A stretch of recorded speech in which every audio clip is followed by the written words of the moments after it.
নিয়ে চলে গিয়েছে। আমরা হুঁশিয়ার করে দিতে চাই, স্বাধীনতা পরবর্তী 54 বছরে এদেশের মানুষ তার অধিকার থেকে বঞ্চিত হয়েছে।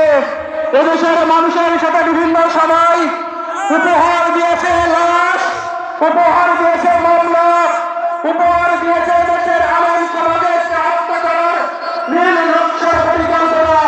আমরা নতুন করে আর কোন এদেশকে ভূমিকে কার্ড দেখিয়ে দেশকে ক্ষমতায় আনতে চাই না। আমরা সেই কাকতেলাল কার্ড দেখিয়ে দিতে চাই।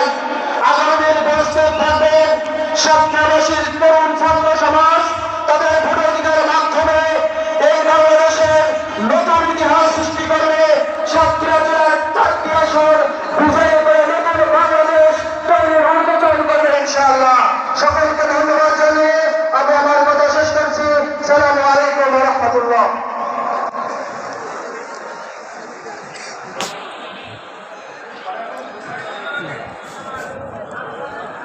সম্মানিত বন্ধুগণ, আজকের এই সুবিশাল নির্বাচনী জনসভায় এ পর্যায়ে আপনাদের সামনে বক্তব্য রাখবেন